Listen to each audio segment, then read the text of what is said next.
In Louisiana, for every person who commits a felony, 50% or more commit another felony in this state. For those who complete our specialty court programs, the recidivism rate is between 8 and 12%. So it is a very successful program, which is why it's critical for us to effectively utilize those specialty courts. So we developed a protocol and a profile of a person that 99.9% of the time, we know what a defendant qualifies for the moment they enter the jail based upon their criminal history and the offense they committed, unless there's some unique fact unknown at the time. So we developed a process that within 2 weeks we can place this person by identifying them in a specialty court program in partnership with Judge Schwartz and the other specialty court coordinators.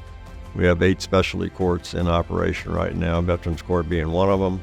The goal of all of these specialty courts is basically the same. We're dealing with folks that are suffering from addiction problems, either drugs, alcohol, sometimes both. We are helping them to get the right treatment.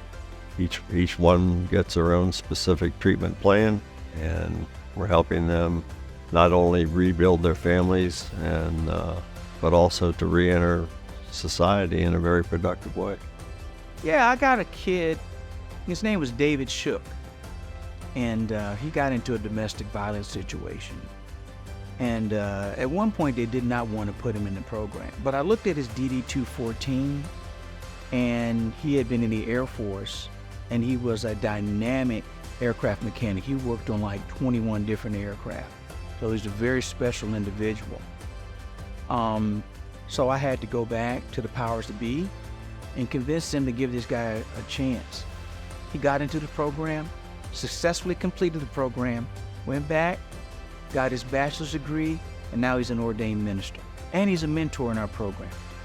So the program does work.